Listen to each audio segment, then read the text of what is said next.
blood volume is required, or it is required to meet the growing demand of the body and the placenta and the growing fetus. So it's necessary to increase the blood volume. Also it is anticipate the blood loss at the time of delivery. When there is a blood loss at the time of delivery, when there is blood volume is increased, it also helps. And also it is the key to the other physiological changes, like when the blood volume will increase or there's fluid retention, which is fundamental change. Then the other changes like increase in the blood flow to the kidney, increase in the cardiac output. This is indirectly also related to the increase in the blood volume. So these blood volumes start to increase by from the beginning of the pregnancy, like from 5 to 6 weeks, and continue to increase, and then it plateaus around 32 to 34 weeks. And main increase in there's a plasma and there's red blood cell in the intravascular compartment. So main increase is in the plasma, is increased more than the red cell mass. So what happens is a dilution. So there is a disproportionate increase in the plasma volume compared to red cell volume, result in hemodilution, and is referred to as physiological anemia of pregnancy. So there is hemodilution because there is the volume of the plasma increase more than the blood, and this is called physiological anemia. And that's why some of the hematological indices in the pregnancy or the lab results might change. Like hemoglobin will decrease a bit, hematocrit will decrease.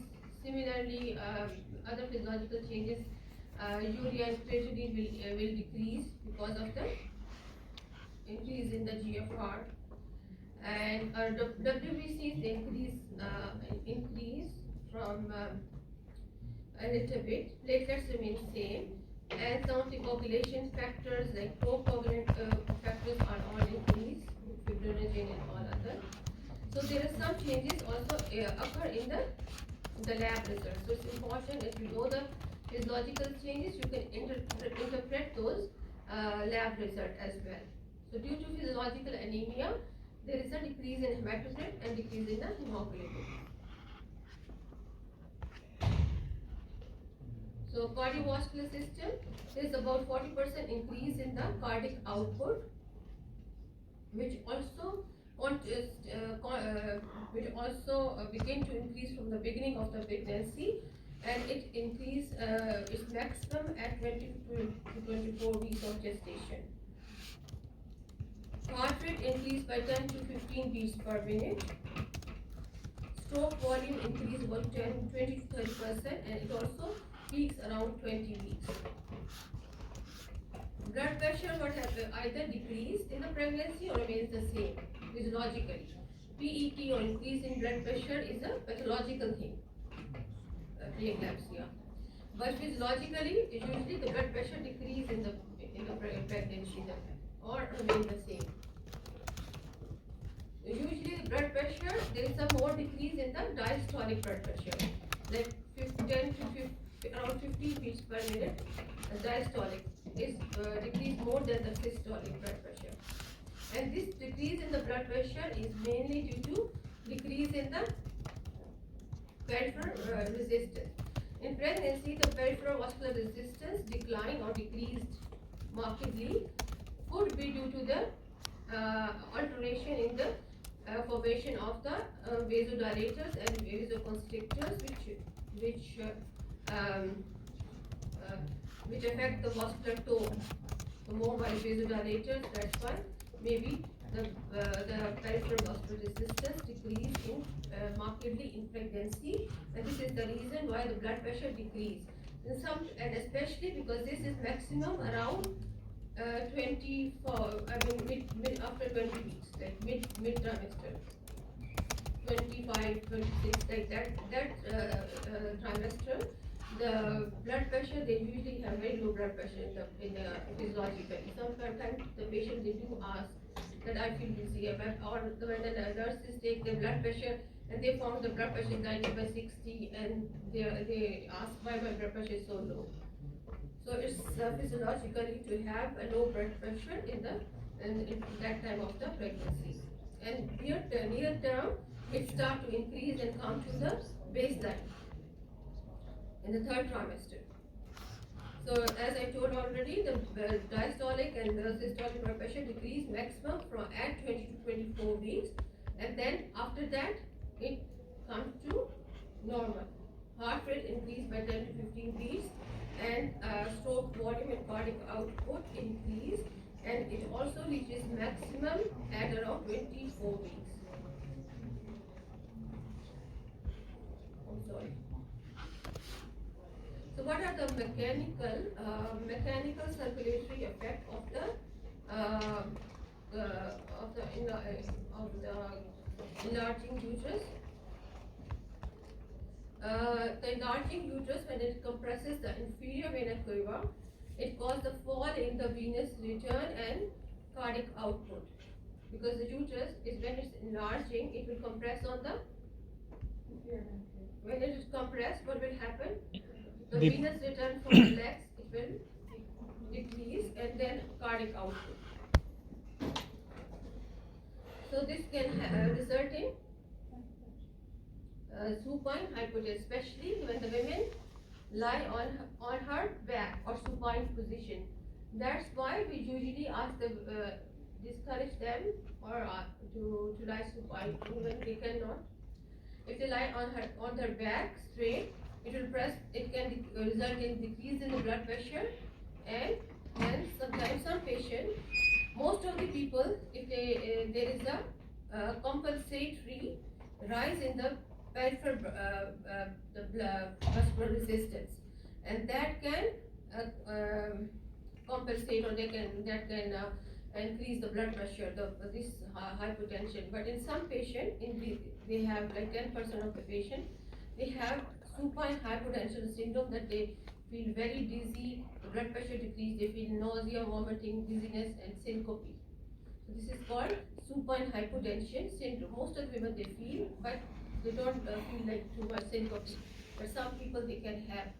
And most of these effects, there is a collaterals also which can improve this effect in some of the people. So that's why some people, sometimes you are examining the lady on the couch, or if she feel dizzy, or what you will tell them? What yeah, you will tilt the patient to the side. That's why if you will go to this any like when we are doing this cesarean section in the OR, we put a wedge under the back, so that the uterus is more on the one side, not on the while we are draping and prepping the patient or doing anesthesia. So we just put a wedge, so she's tilted towards the left side or one side, so the uterus is not compressed on the inferior vena cava. And this one, due to the enlarging effect of the inferior vena cava, compression of the enlarging uterus, when it compresses the inferior vena cava, what are the other effects could be? Why? Yeah, because of this effect, what will be the because it's compressing. So what is stasis? There is stasis. It's compressing, and then the lower limb, the blood is not there is decrease. It's not going up. So there is a slow down. So there is a stasis. And the other factor, plus there is increase in the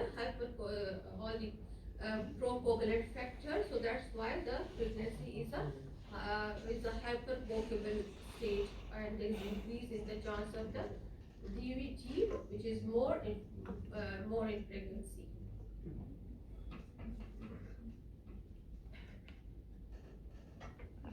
And what are the other effects of the enlarging uterus when it compresses the vena cava?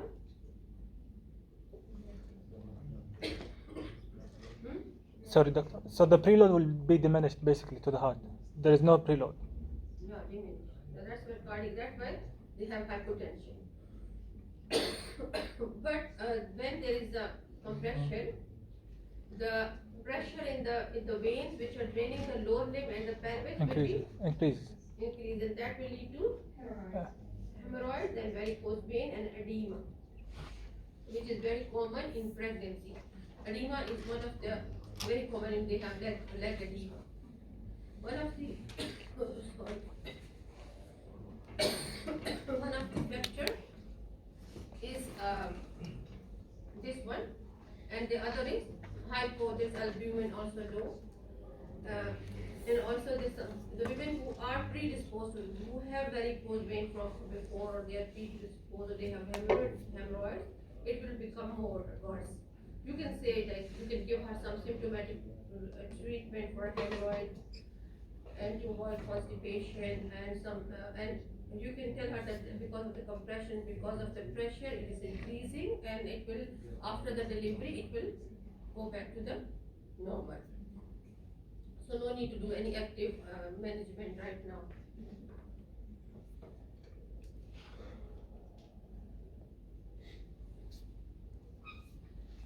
Changes in the urinary system. Renal hypertrophy occur. Each kidney increase in size by 1 to 1.5 centimeter with concomitant increase in weight. Dilatation of the renal calyces and renal pelvis occurs secondary to progesterone-induced smooth muscle relaxation.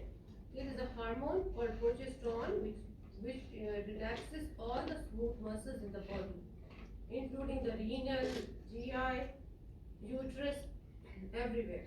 So that's why, so this progesterone will dilate also the renal calyces and renal pelvis, smooth muscle, and that will result in dilatation of the renal calyces and renal pelvis. And there is also the ureter, because of the enlarging uterus and all the engorged veins, venous plexus, there is a partial obstruction of the ureter occur at pelvic rim due to enlarging uterus and dilated ovarian venous plexus. Plus there is dilatation of the smooth muscle, plus there is a small partial obstruction, so it can also result in stasis and UTI. So usually there is the uterus in the, what is dextro rotation? This dextro rotation is leo rotation. The dextro means right side. So usually physiologically the uterus is rotated towards the right. So it's when it's enlarging, it is more on the right side, putting pressure more on the right side. That's why, that's explained why the right ureter is dilated more than the left. So physiologically, you might see there is a dilatation of the right ureter and right pelvis, and that there sometimes there is a right-sided hydronephrosis as well. This is due to the, because uterus is dextro rotated, and it's putting pressure more on the right side. And the ureters, they elongate, widens, and become more curved because of the pressure, because of the partial obstruction, because of dilatation. And all this predisposed to stasis, resulting in increased incidence of urinary infection. So there is, in pregnancy, there is increased incidence of urinary infections, and it should be treated. But there is physiologically also sometimes they have increased frequency, like they have enlarging uterus, it put pressure on the bladder, but that you have to differentiate. Renal blood flow increase, and renal plasma flow and glomerular filtration rate increase about 40% above the non-pregnant level. Elevated glomerular filtration rate is reflected in lower serum levels of creatinine and urea. So when you see the results of pregnant women in the system or in the lab, the urea and creatinine levels decrease as compared to the non-pregnant, so which is normal because of the increased GFR. Glycosuria during pregnancy is not necessarily abnormal and may be explained by increase in GFR exceeding tubular resorption capacity for filtered glucose. Sometimes you can find glucosuria when you examine some women's urine. But it is not necessarily abnormal.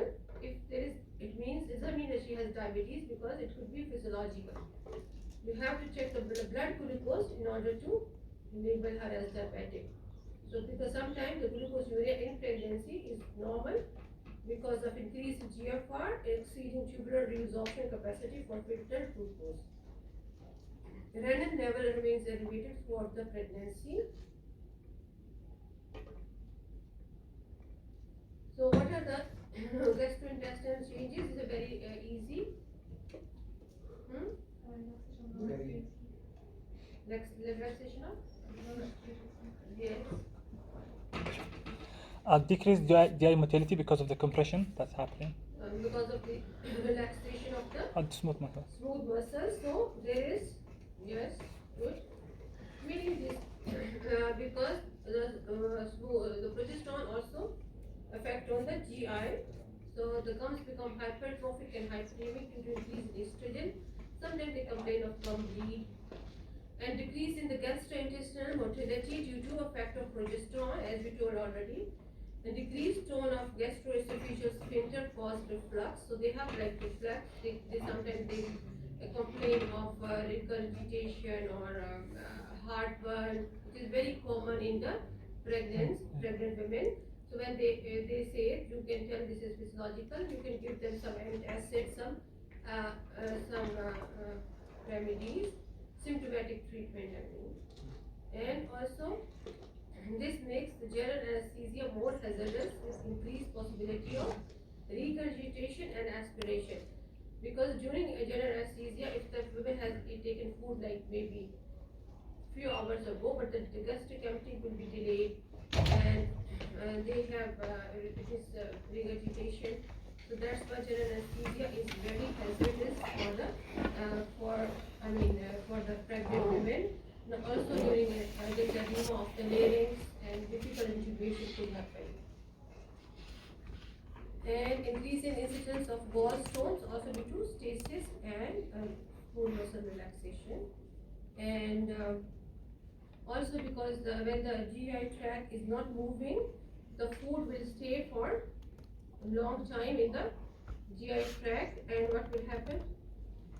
Like in the colon muscle, the water will be absorbed. There is more constipation. So most of the women they complain of constipation in pregnancy because it stay long time, water is absorbed, and then there is transit time through the GI tract will increase. So you will tell them that it is physiological to drink lots of water and to have fibers in the diet. Changes in the reproductive organs. The uterus in the early pregnancy, because non-pregnant uterus is very small, it's like 50 to 100 gram. So, but accommodate the fetus, it increases in size. The uterus in early pregnancy, uterine growth results from both hyperplasia and hypertrophy of the muscles, while later on the hypertrophy comes from most increase in the size of the uterus. At term, at the end of the pregnancy, the uterus weighs around 1 kilogram, from 150 grams to 1 kilogram.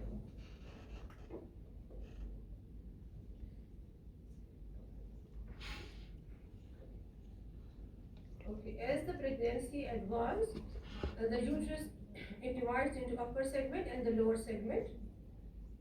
And the upper segment, as they will teach you is made up of the fundus and that part of the uterus which is thick, more muscles and less fibers.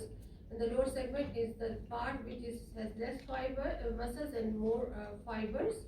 And this is part which is not actively taking part in during labor. And this is the part where there is a reflection of the peritoneum. You know the reflection from the bladder to the uterus, that pouch. Where this peritoneum is loosely adherent, that part is the lower segment. And this part, we give the incision for the cesarean section. We call it lower segment cesarean section. We give the incision in the lower segment, which is that part of the uterus which is not actively contracting. And that's why nowadays you can even, after one cesarean, you can give a trial of scar for the next pregnancy. If you give in the upper segment, that is thick, and this is the part which is actively contracting, and that is high risk of the rupture of the uterus if you give the trial of scar or if she starts contracting. The uterus basically divides into upper segment, which is more thick with the muscles, and this is the part mainly which is actively participating in labor, and the lower segment, which is like thin and it's like with less muscle fibers and more fibrous tissue, and it is the one which is not actively contracting, it's retracting. And the cervix, the non-pregnant cervix is very thick. It's like not very soft. It's like the consistency, the tip of the nose, or like a cartilage sort of consistency. But in pregnancy, the cervix becomes very soft and swollen and very soft, it will be stretchable. It can dilate it to 10 centimeters, so it means, and if you put the finger, it will open. I mean, it's very soft because the non-pregnant uterus, you cannot introduce your finger in cervical os. So cervix become very soft and swollen. Estradiol stimulate the growth of the clumber epithelium, resulting in activity. Activity means this clumber epithelium is usually in the inside the cervical canal. Sometimes it comes out on the cervical lips. Activity means that you can, when you examine, you find this is like red area, clumber epithelium, and sometimes it can have some bleeding, like contact bleeding. Which is physiological. If somebody has bleeding in pregnancy, it is not normal. Bleeding in pregnancy means could be placenta previa, abruption, that things can cause. But sometimes she has postcoital bleeding, and when you examine, you can find the cervix has some atrophy, and if she rule out other things, probably that is the reason that she has some spotting or bleeding. Okay, breast changes, memory blood flow also increase 2 to 3 times, and engorgement of the breast occur because during pregnancy the body is preparing the breast for lactation. So memory blood flow increases, and estrogen help to increase the number of glandular ducts, while progesterone lead to the proliferation of glandular epithelium or alveoli. Progesterone will lead to the proliferation of the glandular epithelium or alveoli, and prolactin will help in stimulation of the milk production. And there is also increase in the pigmentation of nipple and areola during pregnancy. They become more darker, and there is increase in size of the sebaceous glands, like small tubercles. So we call it, sometimes they become more prominent. We call it Montgomery tubercles. And during the pregnancy, the estrogen and progesterone are high, and prolactin is also high, but that time lactation doesn't start because the effect of the prolactin is antagonized by the high levels of estrogen and progesterone. As soon as the baby will deliver, the placenta deliver, there's a decline in the levels of the estrogen and progesterone, and then the prolactin start to stimulate the production. This line you will see when you will examine the lady, pregnant women, they will ask you to comment on this line. What is this called? Tinea nigra. Yes, linear nigra. Because they will ask you to examine during your clinical session, the pregnant lady. So on inspection, you will say the abdomen is distended, like with pregnancy, there is a umbilicus. You will comment on umbilicus is central, inverted. If there is any scar mark, you will comment, and you will comment on this stria gravidera, which is a stretch mark, and this linea nigra, which is a pigmented line. Linea means nigra means black, and line means line. Hyperpigmentation occurs in 90% of the pregnancy. Appearance of linea nigra, stria gravidarum are common in pregnancy, and plasma of pregnancy. Sometimes some people they have also pigmentation of the face called plasma. What are the changes in the respiratory system?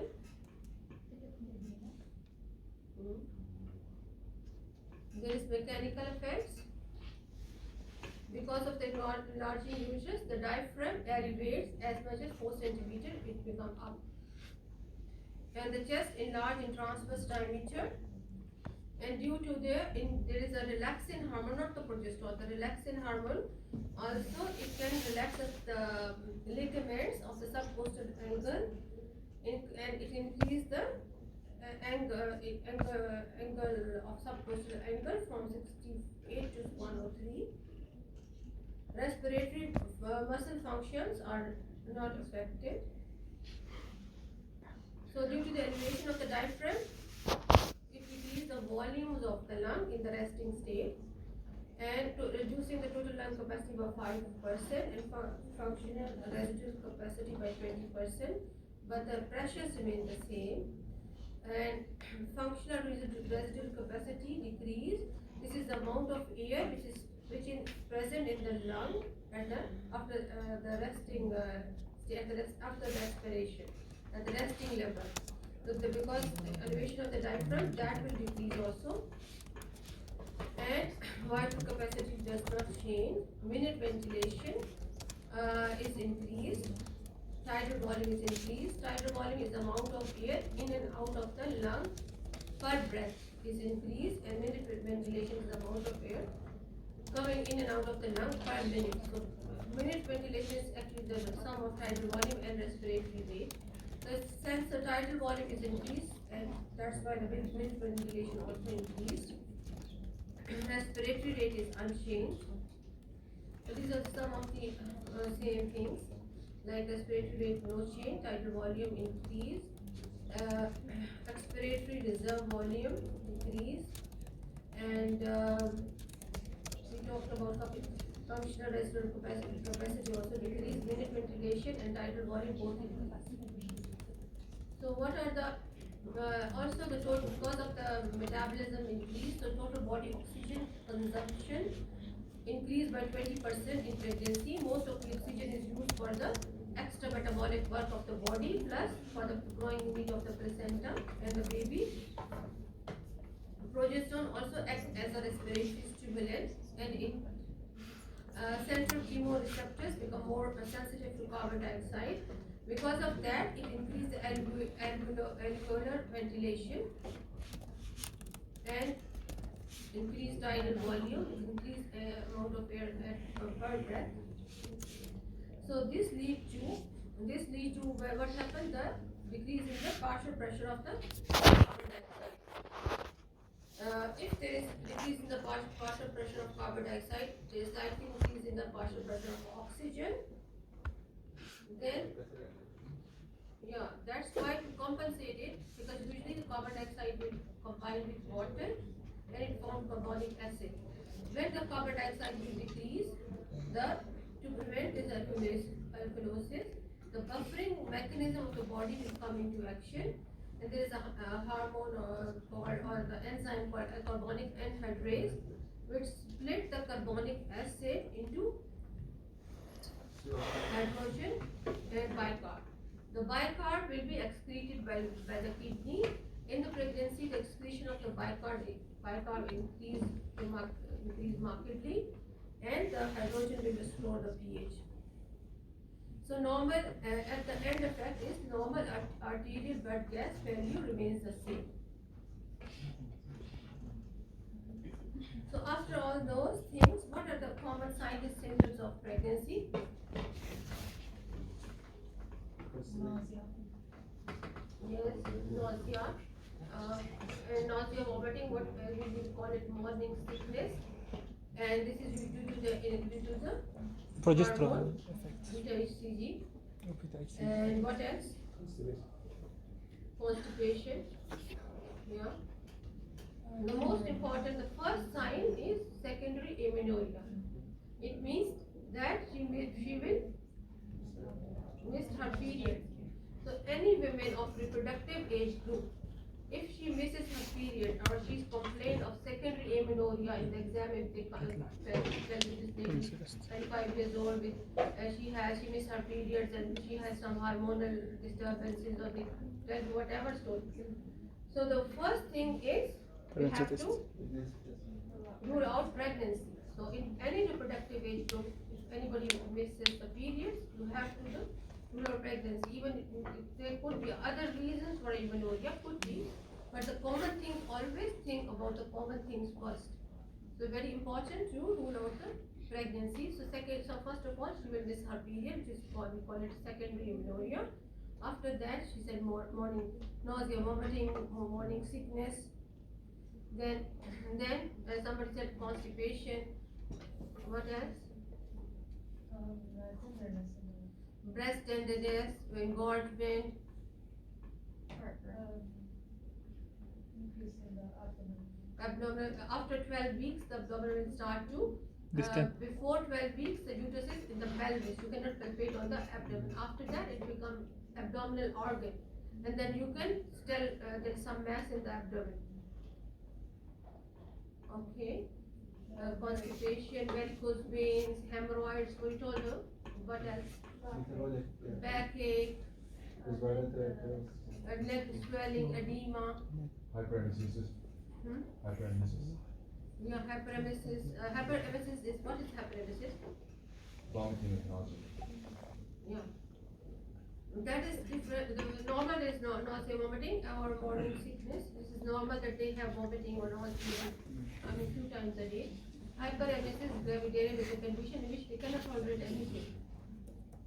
This is like sometimes we need to admit them for a hydration, for IV fluid, and IV medication. Because usually normal women they have no nausea, but you can give them medication or sometimes without medication. So that is called hyperemesis. Okay, they can have like back pain because of the posture change, because there is the relaxin hormone will also relax the ligaments of the joints. Like they can have the pelvic pain. There's a pelvic diathesis sometimes they have, because those the 2 bones will meet together here, and they have like it separates. Sometimes they cannot even walk. So, or generally they have back pain, pelvic muscle joint pain, and breast tenderness and fullness, as you say, and frequency of micturition could be due to physiological or could be, but UTI is more common in pregnancy, and we have to treat it as well. Constipation is very common, as we say. Why?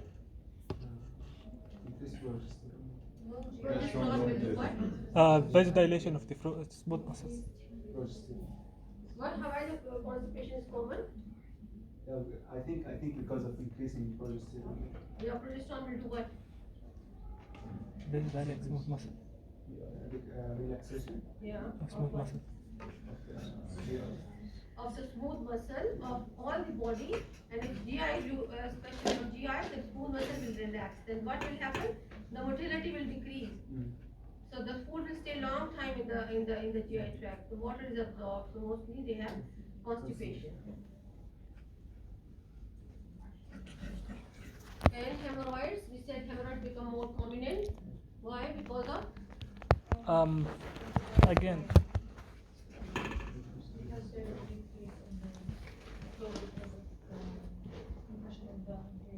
Yes, increased pressure in the veins between the lower limb because of the compression of the inferior vena cava by the enlarged uterus. And leg edema will also be more because of this increased pressure in the veins, because the uterus is compressing on the inferior vena cava, the pressure is more, the water will go out. Also there is hypoalbumin, Anemia. that can also one of the reasons. And varicose veins also become more, not for everyone, but the one who has blood before or they have tendency, it becomes more prominent. Paresthesia mean sometimes I just wrote, some people they have like tingling because of the edema in the hands also, compressing the heartburn is very common. We have like acidity, regurgitation, heartburn. So you will tell them this is physiological because of your GI muscles are relaxed, so the sphincter are relaxed. So you can give them some antacid or some symptomatic treatment that will help them. And when you tell them that this is physiological, she will understand. Most women, if they know this is physiological, they don't take the treatment, because they know that even small treatment can affect the baby. Sometimes they refuse even to take the treatment if it's normal. So it's important to counsel the patient why is happening, and if she is really bothered, it's okay. So because so many drugs are safe in pregnancy, so you can prescribe them so they can have for symptomatic and abdominal enlargement, as we already discussed. After 12 weeks, the uterus will become the abdominal organ, and you can palpate it, and you can see it. What are the signs? Breast size, what? Uh, Breast will engorge, the areola become big, very dark, and there are the spacious glands become more prominent, and genital tract sign like cervix become more soft and swollen, and atrophy could be, and the uterus become palpable by 12 weeks, and after that, if you want to confirm, you can do the pregnancy test, beta HCG in urine or serum. In the serum, we can do it even before she misses her period, the blood can detect beta HCG. The urine after she misses the period. And then ultrasonography, by 5 weeks you can see gestation sac by the transvaginal ultrasound.